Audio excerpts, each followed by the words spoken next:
Olha, pessoal, estou recebendo aqui nos estúdios a Tatiane Souza de Oliveira, que é enfermeira e recém-mestrada em saúde mental e saúde da família. E veio falar com a gente sobre esse mês muito importante, que é o Janeiro Branco, mês destinado à nossa saúde mental. Satisfação em recebê-la aqui no nosso programa. E eu já quero começar falando a importância, a conscientização que nós temos que estar levando para a nossa população sobre esse mês que é muito importante. Tatiane. Bom dia, queria agradecer também a participação.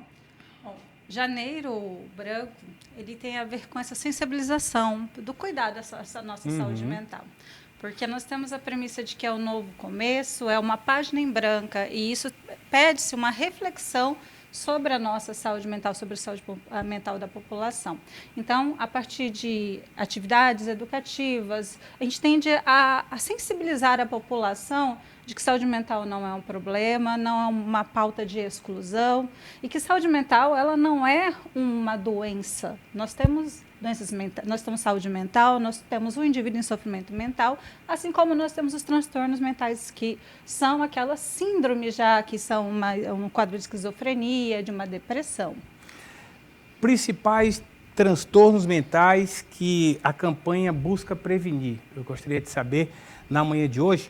E também, Tatiane, queria que você falasse a importância dos enfermeiros nesse momento do Janeiro Branco para a nossa população. Em 2020, nós tivemos a Organização Mundial da Saúde, ela colocou como objetivo do desenvolvimento sustentável a saúde mental. Por quê? Nós temos uma perspectiva de 18 milhões de pessoas com algum quadro ou síndrome de sofrimento em saúde mental. E nós trabalhamos com a atenção, com a promoção, né, a atenção primária para a população, muito conhece como vulgo posto de saúde, as unidades básicas. E eles trouxeram, como a APS ela é concetânea para isso. Por quê? Porque nós temos uma unidade de saúde dentro do território que conhece a dinâmica dessa população. E o profissional da enfermagem, ele tem um papel primordial, porque nós estamos num cuidado continuado, nós acompanhamos, nós assistimos esse usuário, seja em visita domiciliar, seja nas consultas de enfermagem, dentro do ambiente hospitalar. Nós podemos escutar os anseios dos usuários, dos pacientes. E quais são as principais? Nós temos hoje os transtornos mentais comuns, que são as síndromes caracterizadas por ansiedade e depressão, em que ela acaba reverberando num estado físico e emocional desse indivíduo. Eu quero agora sim eu vou levar para o lado mais particular. Eu sou uma pessoa ansiosa, né? Acho que o Roscarco achava que o Rosinaldo estava falando comigo. A minha namorada deve estar me assistindo, ela pode confirmar isso. Tem horas assim, Tatiane, que eu tento controlar a minha ansiedade, mas como é que eu controlo? Quando eu faço algo que eu gosto. Um exemplo, eu estou aqui no programa, às vezes quem me assiste fala o seguinte: caramba, Bruno, como é que tu se comporta de uma outra forma na frente das câmeras? E aí eu comecei a estudar mais sobre ansiedade e eu vi isso, que quando a gente faz aquilo que a gente gosta, a gente consegue ter um alto equilíbrio. E além de eu ser ansioso, eu sou muito acelerado. Então, assim, quando você me dá uma missão, eu já quero resolver, já vou para cima e ligo. Então, assim, e também, Tatiane, é muito importante a gente falar que a gente ser dessa forma, como eu sou, às vezes acaba sendo algo normal, né? Mas a gente tem tratamentos, a gente pode ser cuidado e, às vezes, procurar um especialista na área, até os nossos enfermeiros, que têm um alto cuidado com a população, é de suma importância, né? Isso. A ansiedade, ela já é um problema caracterizado como global. A partir do momento que o indivíduo ele se enquadra com uma ação, porque é multifatorial, seja por questão financeira, familiar, de um quadro de violência, por um familiar que está doente, nós começamos a sair do quadro de saúde mental em que eu tenho um equilíbrio social, consigo lidar com os problemas do dia a dia. Agora, neste momento em que eu tenho uma situação, algum problema em que me inflige, e eu não consigo equilibrar, isso vai reverberar no meu comportamento social, isso vai reverberar nas minhas relações pessoais, no meu trabalho, nós já estamos em um sofrimento. E a ansiedade? Nós temos um autor que fala que nós somos a geração dos ansiosos. Por quê? Porque nós temos uma dinâmica de trabalho, uma dinâmica global onde há uma cobrança, onde as pessoas se cobram, onde você tem o quê? O indivíduo às vezes passa mais tempo no trabalho do que dentro de casa. E a pessoa ela precisa olhar para isso. E o mês a essa alusão, o mês de janeiro destinado a isso, é fazer você olhar.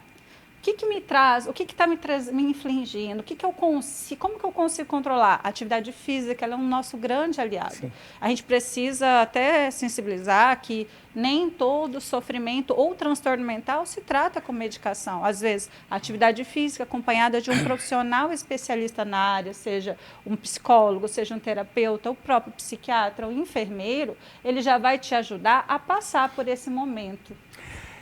Eu lembro que na época da Covid, que tivemos o pico, muitas pessoas tiveram problemas mentais.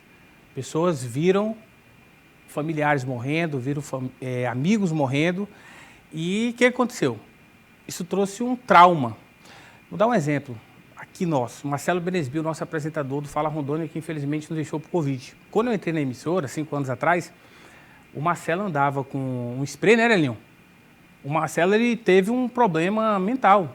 Ele mesmo falou isso, eu estou assustado. Ele falava isso pra gente, eu estou com problema mental. O que ele fazia? Ele andava com o spray para cima e para baixo, se o Elinho tivesse ali, ele fazia assim, ó. E, infelizmente, o nosso amigo teve Covid e faleceu.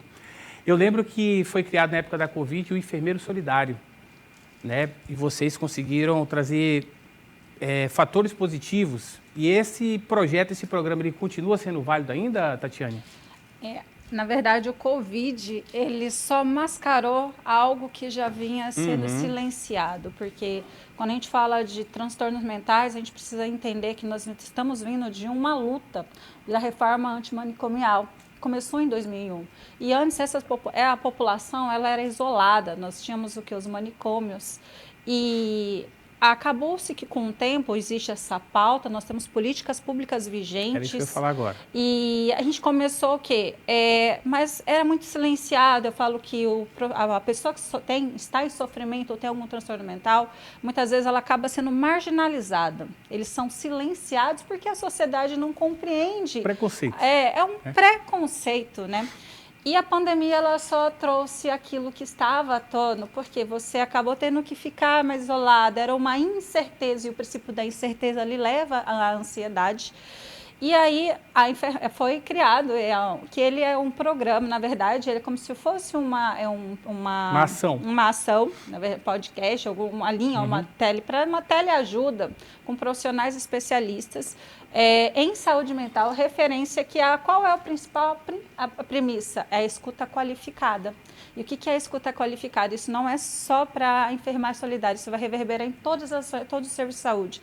É eu te escutar, mas olhando as suas necessidades, sem julgamento. E o que você me fala é aquilo que eu vou pautar para poder te ajudar.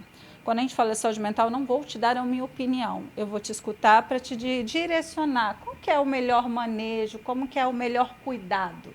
Que isso chama-se gestão de cuidado em saúde mental. Eu queria que você falasse para a gente, fiquei sabendo agora há pouco, que você criou uma cartilha, né, relacionada a essa questão do janeiro branco. Então, eu queria que você falasse para a gente. E aquela pessoa, inclusive eu já quero essa cartilha, como é que eu faço para adquirir? Eu queria que você me desse de presente. Ela está pública, ela é um recorte do meu trabalho de conclusão de mestrado, em que eu fiz toda essa parte de sensibilização, oficinas com profissionais de saúde, porque nós, profissionais, precisamos estar qualificados para olhar para esse usuário, para acolher esses usuários.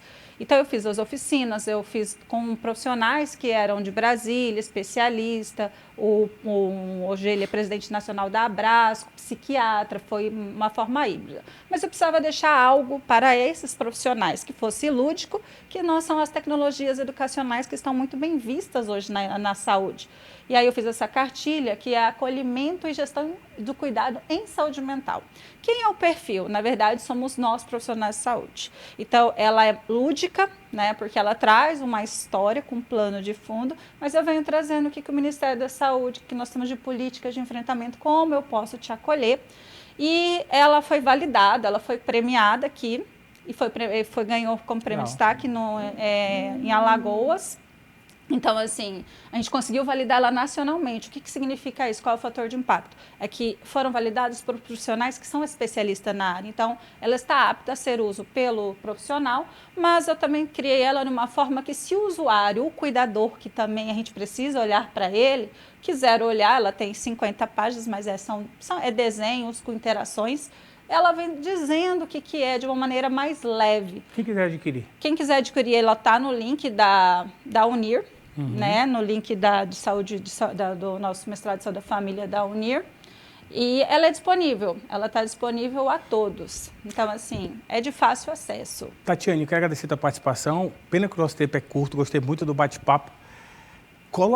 Manda depois para o Laércio essa cartilha. Mando sim. Produtor, quero dar uma lida e parabéns pelo trabalho, não só o trabalho que você desenvolve, mas também todos os enfermeiros aqui do nosso estado de Rondônia, nesse momento muito bacana do Janeiro Branco. Obrigado, tá? Muito obrigada. Traz para mim Camerite, enquanto eu preparo o meu querido Rosinaldo Guedes. A Camerite é o sistema de monitoramento que você já conhece devido à sua essencial importância, mantendo a sua segurança em várias ruas, empresas, condomínios e bairros de Porto Velho. E agora, Nova Mutum, Paraná, também conta com monitoramento